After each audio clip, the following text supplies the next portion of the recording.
என்னுடைய பணிவான வணக்கங்கள். இங்கே குழுந்து இருக்கக்கூடிய என்னுடைய தோழர்கள், நண்பர்கள், உடன் பயிலக்கூடிய, உடன் வேலை பார்க்கக்கூடிய தொழிலாளர் தோழர்கள் அனைவருக்கும் என்னுடைய நெஞ்சார்ந்த வணக்கங்கள். நண்பர்களே, உண்மையிலேயே வசந்தபாலன் அவர்கள் இந்த படத்தை நடாமல் போகிற போக்கில் கடைசி காலத்தில் செட்டில் ஆகிட்ட பிறகு எல்லாம் முடிச்சுட்டு இப்போ எழுதிட்டுருக்காரு. அந்த உண்மையிலே எனக்கு வாசிப்பின் மேலே ஒரு ஈடுபாடே கிடையாதுங்க. நான் பேசிக்கலி நான் அடிப்படையில் ஒரு நாடக கலைஞன். நான் தெருவில் என் நாடகம் பாட சொன்னீங்கன்னாக்கா, நான் இங்கே கத்தனாக்கா அந்த கடைசி கேட்கும். அப்படி என்னுடைய குரல் தான் அது. அப்படி தான் நாடகம் போடுவேன், அப்படி தான் பாட்டு பாடுவேன். இது நாடகம், பாட்டு இதெல்லாம் முடிஞ்ச உடனே ஒரு அமைப்பில் என்னை பொறுப்பாளராக மாற்றிய உடனே என்னை மாநில குழுவில் கொண்டு போயிட்டாங்க. என்னுடைய வாசிப்பு அப்படிங்கிறது சுத்தமாக கிடையாது. என்னுடைய நாடகம் போடுறது அப்படியே ஆப்சண்ட் ஆகிடுச்சு. அப்போ நான் என்னுடைய நாடக கலைஞன், வாசிப்பாளன் கிடையாது.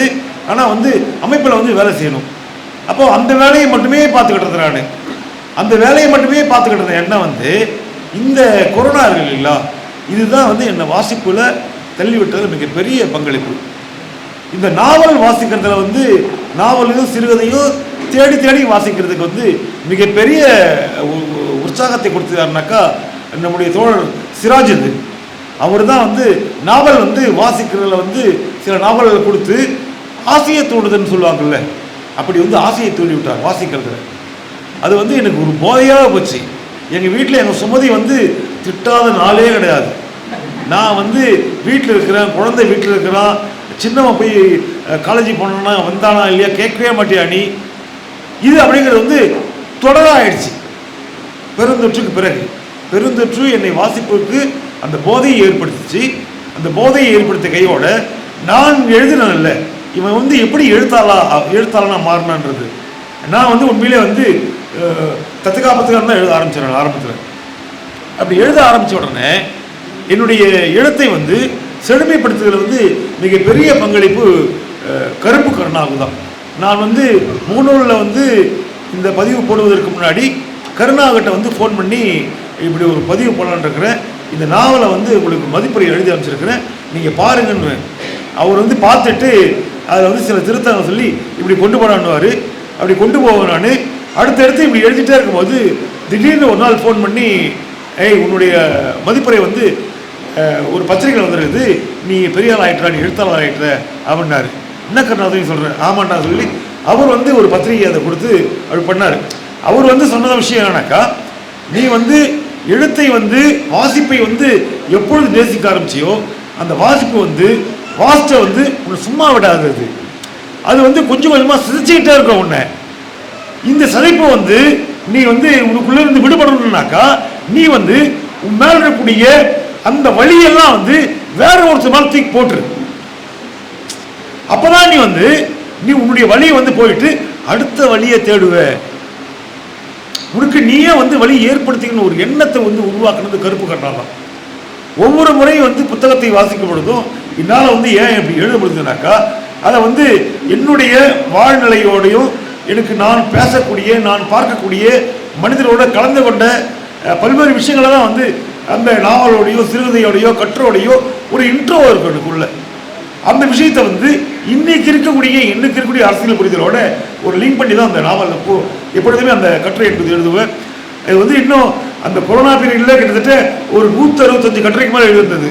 அந்த கட்டுரையில் கொஞ்சம் கொஞ்சமாக சரி பண்ணி இதை கொண்டு வந்துருக்குது. இன்னும் கொண்டு வரதுக்கு நிறைய வாய்ப்பு இருக்குது. இப்போ பாரதி புத்தகம் நாகராஜன் உண்மையிலே அவருக்கு தான் முதல்ல நன்றி சொல்லணும். நான் சிராஜுதீன், கருணா, நாகராஜ் இந்த கட்டுரையை எழுதி முடித்த உடனே கட்டுரையா நீ கொண்டு வந்துடுறா அப்படின்னாரு. இது 3 வருட கனவு. அதாவது கொரோனா பீரியடுக்கு முடிஞ்ச பிறகு என்ன வருதுனாக்கா, ஒரு புக் ஃபேர் வருது. அந்த புத்தக சந்தைக்குள்ளே இந்த கட்டுரைகளை பெரிய தொகுப்பாக கொண்டு வரலாம் சொல்லிட்டு, ஆனால் பல்வேறு கால சூழல் காரணமாக கொண்டு வர முடியல. அப்போவே நாகராஜை பேசி வச்சுருக்காங்க. ஆனால் தொடர்ந்து நாகராஜ் கேட்டே இருப்பார், நீ எழுதி கொடுன்னு. முடியாமல் இருந்தது. கடைசியாக அவர்கிட்ட பேசி இதெல்லாம் சரி பண்ணி இதில் நான் நன்றி சொல்லக்கூடிய உண்மையிலே இவங்க தான் அந்த ஒரு 7, 8, 9 பேர் தான் இந்த புத்தகத்தை கொண்டு வருவதற்கான ஆகப்பெரிய காரணமே. இது எல்லாத்தையும் வந்து நான் எனக்கு கிடைக்கக்கூடிய இந்த எல்லா விதமான ஒரு நல்ல பேரும் யாருக்கு கிடைக்கனாக்கா என்னுடைய இணையருக்கு தான் போய் சேரணும். நான் வந்து உண்மையிலே வந்து என்னுடைய அலுவலக வேலையும் பார்த்துக்கிட்டு என்னுடைய அமைப்பு வேலையும் பார்த்துக்கிட்டு புஸ்தகத்தில் வந்து படிக்கிறத மட்டும் செய்வேன். இப்படி ஒரு குழந்தைய வந்து நான் பார்க்கவே மாட்டேன். நான் அது வந்து எனக்கே பல நேரம் வழியாக இருக்கும். ஆனால் அந்த வழியை வந்து அவங்க திட்டுக்கிட்டே கடந்து போயிட்டு அது வந்து அவங்களுக்கு செய்யக்கூடிய மிகப்பெரிய கஷ்டத்தை தான் கொடுத்துருக்கோம். இன்னும் உண்மையிலேயே அந்த கஷ்டத்தோடு தான் அவங்க என்னோட பயந்துட்டு இருக்காங்க தெரியும். ஆனால் வேறு வழி கிடையாது. நானும் தப்பிக்க முடியாது, அவங்களும் தப்பிக்க முடியாது. இப்படி தான் போயாகணும். இப்படியான ஒரு சூழல் தான் உண்மையிலே இந்த ஒரு நிகழ்வுக்கு நான் கேட்டுக்கிட்ட உடனே வந்திருக்கூடிய அத்தனை ஆளுமைகள், குறிப்பாக வந்து வழக்கறிஞர் அருள்மொழி அவங்ககிட்ட வந்து பேசின உடனே வந்து கருப்பன் நான் தெரிந்தவர் சொல்லுங்க அப்படின்னாங்க. அவங்க ஃபோன் போட்டோன்னே நான் கருப்பன் படத்தில் பேசுகிறேன் தெரிந்தவர் சொல்லுங்க அப்படின்னு எனக்கு ஃபோன் நம்பர் அவங்ககிட்ட தெரிஞ்சு போச்சு எனக்கு. அப்போது அந்த அளவுக்கு என் மேலே வந்து மிகப்பெரிய ஒரு அன்பாக இருந்து நான் வந்துடுறேன்னு சொல்லிட்டு கடைசி ஊரில் வந்து எனக்கு புத்தகம் நீங்கள் அனுப்பிச்சிடணும் அப்படின்னு கேட்ட உடனே அதையும் அனுப்பிச்சிட்டேன். அதே போல் தோட வசந்த பாலன் அவங்க மற்ற புனித ஜோதி அவங்க வந்து அனுப்பிச்ச உடனே நேரடியாக அடுத்து ஒரு 2 நாளுக்குள்ளே ஃபோன் பண்ணாங்க. தோட நீங்கள் என்ன ஃப்ரீயாக இருக்கீங்கன்னு கேட்டாங்க. கிட்டத்தட்ட இந்த புத்தகம் குறித்து ஒரு 1/2 மணி நேரம் பேசினாங்க. எனக்கு வந்து அவங்க பிடி நாவலுக்குள்ளே அந்த பிடி கதை தெரியும் தானே கேட்டாங்க. எனக்கு தோழர் தெரியும், நானும் மறந்துட்டேன். நான் அப்போ படித்தது நான் வேணா எடுத்து படிச்சுட்டு சொல்கிறேன் தோழர். இல்லை நீங்கள் புத்தகத்தை என்கிட்ட கொடுங்கன்ட்டாங்க அவங்க. அந்த மாதிரி வந்து ஒவ்வொரு கட்டுரையும் வந்து ஆழ்ந்து படிக்கிறது, அதை விமர்சனம் பண்ணுறது தோழர் புனிதவதி அவங்க கேட்டோடனே ஒத்துக்கிட்டாங்க. ரொம்ப நன்றி. அதே போல் வந்து நம்முடைய தோழர் உமாசக்திக்கு எடுக்கும் பழக்கம் வந்து 20 வருட பழக்கம். 2 பேருமே உமா அன்புன்னு தான் பேசிக்குவோம். அப்படியான ஒரு தோழமை கேக்க நகர்களில் தான் இருந்தாங்க. அந்த 20 வருட தோழமையை வந்து ஒரு ஏலகிரி மலை தான் எங்களை வந்து இணைச்சிது. ஒரு நாள் ஏலகிரி மலை ஒரு கேம்ப் கொண்டு போகும்போது நான் வந்து மலையிலேருந்து கீழே இறங்குறேன், அவங்க மலை மேலே ஏறுறாங்க. அப்படியான ஒரு நேரத்தில் தான் வந்து 2 பேர் சதி நடந்தது. அப்போ பேசப்பட்டது. நான் வந்துடுறதுனாங்க உண்மையிலே அவங்க வந்து இந்த நாவல் இந்த நூல் குறித்து சரியாக தான் பேசியிருக்காங்கன்னு நினைக்கிறேன். எனக்கு வந்து இங்கே இருக்கக்கூடிய எல்லா ஆளுங்களும் வந்து பேச வைக்கணும்னு ஆசை தான். ஆனால் பார்வையாளர்கள் வந்து அவங்க எல்லாரும் வந்து தாக்கவே முடியாது. நிறைய பேர் நியூட்ரிஷனை பார்த்துட்டு இவ்வளோ பேர் பேசினா எப்படிப்பா நான் இல்லைங்க. இவங்க எல்லாமே வந்து என் மேலே இருக்கக்கூடிய ஒரு மரியாதை, என் மேலே இருக்க ஒரு அன்பின் காரணமாகவும் நான் வந்து உண்மையிலே அவங்களை வந்து இந்த மேடையில் ஏற்றுவது இந்த மேடைக்கும் இந்த புத்தகத்துக்கு பெருமையாக நினச்சேன் நான். அதனால தான் வந்து அவங்களை கூட்டிருக்கிறேன்னு. அங்கேருந்து எங்கள் பிரியா மாணவன் வந்து நான் வந்து அவங்களை கேட்கவே இல்லை. நான் உரிமையோடு அவன் பேரை போட்டேன். நான் அவங்க போட்ட உடனே அவங்க பேரை வந்து அங்கே புக் பண்ணிட்டாங்க டிக்கெட்டு வர்றதுக்கு. அப்படி ஒரு தோழமைகள்லாம் வந்து வேறு எங்கேயும் மனிதர்கள் கிடைக்கவே மாட்டாங்க. சத்யாமிரதானி வந்து வேற ஒரு வேலையாக வந்தாங்க, நேரங்க வந்துட்டாங்க அவங்க. அப்படியான ஆளுமைகள். இதோ இங்கே ஹாரதி வந்து அவங்க முகநூல் நட்பு ஃபோனில் வந்து நான் வரணுமா வேணாமா நீ சொல்லுன்ட்டாங்க. அப்படியான ஒரு இதெல்லாம் வந்து எங்கேருந்து கிடைக்கும்? இதெல்லாமே வந்து நான் வாசித்த நான் சேகரித்த இந்த தமிழ் கிடை தான் கிடைக்கும். அதே போல் எங்கள் அக்கா ஒருத்தர் இருந்தாங்க, தீபிகா. அவங்க வந்து நேத்திக்கு வந்து அவங்களுக்கு வந்து முக்கியமான ஒரு வேலை சம்மந்தமாக அவங்களுக்கு இருந்தது. அந்த வேலையை முடிச்சுட்டு நான் வருணுனா வரலையா தெரிலப்பா எனக்கு டேடி தான் விடுவாங்க. அவங்க சாயந்தரம் வந்துட்டாங்க. அப்போ இந்த மாதிரியான ஒரு அன்பை ஏற்படுத்திய எழுத்துக்கு நான் முதல்ல நன்றி சொல்கிறேன். உண்மையிலே வந்து எங்களுடைய இளங்கோ சார், ராதாகரன் சார், அதேபோல் எங்களுடைய தொழிற்சங்க தலைவர்கள் ராமச்சந்திரன், விசாகராஜ், ஜான்சன், ராஜேஷ், அங்கே அமைதியாக உட்காந்துருக்காங்க, ரேஷ்மா, இப்படி நிறைய பேர் சொல்ல முடியும். இவங்க எல்லாரும் எங்கள் வசந்தி, இவங்க எல்லாருமே வந்து நான் சொன்ன உடனே ஒத்துக்கிட்டு இப்படி ஒரு நிகழ்வு வந்திருக்காங்க. அவங்க எல்லாருக்குமே நான் நன்றி. எங்கள் சோஃபிகா வந்து உண்மையிலே வந்து இந்த நிகழ்வை தொகுத்துக்கிறவங்களுக்கு வேற ஒருத்தர் வந்திருந்தாங்க. அவர் ஜெயகாந்தனுடைய மகள். அவங்க வந்து கடைசி நேரத்தில் வந்து அவங்களால வர முடியலன்னு ஃபோன் பண்ணாங்க.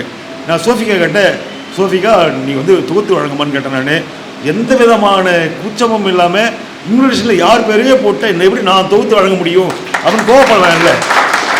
ஆனால் எந்த விதமாக இல்லாமல் நான் சேரன் தோழர் அப்படின்னு வந்திருக்காங்க. உண்மையிலே அவங்களுக்கு நெஞ்சார்ந்த நன்றி.